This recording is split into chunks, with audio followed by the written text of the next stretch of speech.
Good morning. Welcome to the forecast discussion for April 29th, 2016, Friday morning, which means we're getting ready for the weekend. Fortunately, it's going to be a bit of a wet weekend, but we need it. We need the rainfall. So definitely some good news if you are trying to grow a garden, perhaps, or if you just like a nice rainy day to read a book. You're certainly going to get that for this evening and also for Sunday.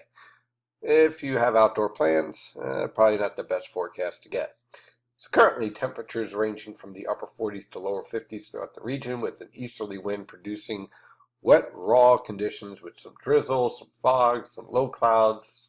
Just a rather blah morning setting up. And temperatures aren't going to be rising all that much, reaching the mid to upper 50s throughout the region for highs today, with showers developing this afternoon and for this evening.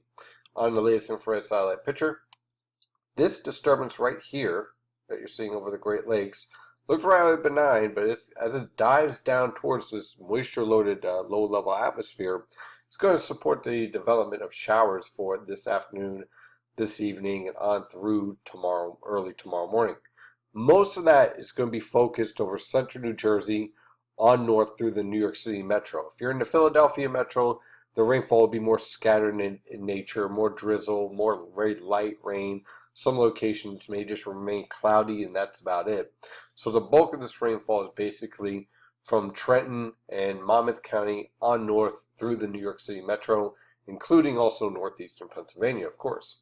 Then this low pressure system will bring more widespread rainfall throughout the entire region, with up to an inch of rainfall possible over many locations, locally higher amounts possible, and heavier downpours. So clearly a rather wet weekend on the way. But Saturday, it's going to be cloudy, but mostly dry. So if you have outdoor plans, Saturday is the day to do it. On the latest radar, you can see these showers. They look widely scattered right now, and some of this isn't even reaching the ground. But as this disturbance approaches the region, you can see that over central Michigan, this disturbance will lead to more lifting, and you'll see a lot of these showers become more widespread as this disturbance dives to the southeast with rainfall for this evening. So let's dive into our forecast. For this afternoon, look for overcast skies, scattered showers, temperatures not moving all that much into the mid to upper 50s.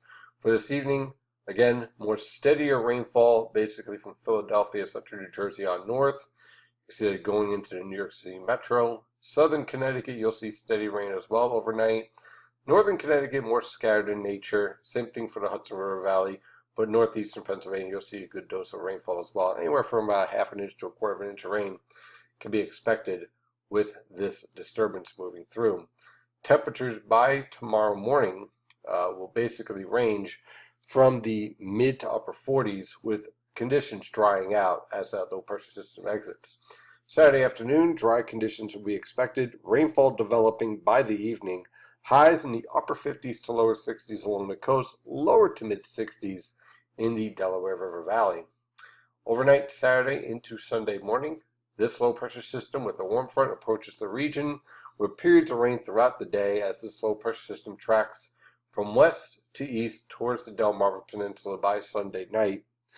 As a result, look for lows in the mid to upper 40s, highs in the lower to mid 50s along the coast, upper 50s to lower 60s in the Delaware River Valley, depending on where this warm front sets up.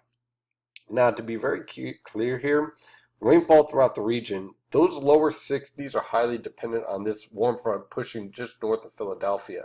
I would not be surprised if that warm front stalls over southern New Jersey, and let's say Atlantic City, Cape May, southwestern New Jersey bumps up to 64 behind this warm front, while Philadelphia and locations just to the north, let's say around Great Adventure or around Trenton, stay around 55 with an easterly wind.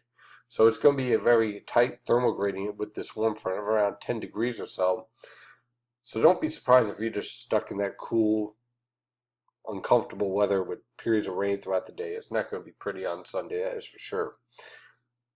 It does improve a little bit as we move towards next week. Now, Monday, we do have more showers developing, but it will be a little bit warmer. Lows in the upper 40s to lower 50s, highs in the lower to mid 60s. Tuesday and Wednesday, we'll see high pressure generally in control, still variable cloud cover with that easterly wind, Lows are generally going to be in the upper 40s to lower 50s. Highs in the mid to upper 60s on Tuesday. Upper 60s to lower 70s on Wednesday. Pretty much near normal for this time of year. And then those temperatures fall back off as we have another area of low pressure developing on Thursday with periods of rain. Low temperatures in the lower to mid 50s. High temperatures in the mid to upper 60s. And then on Friday, high pressure will attempt to move in. I can't rule out an isolated shower with this cold front diving south. Look for lows in the mid 40s, highs in the upper 50s to lower 60s along the coast, and lower to mid 60s in the Delaware River Valley. That's your forecast discussion for today. Thank you for following NYNJPA Weather. I hope you have a wonderful weekend, and as always, stay safe out there.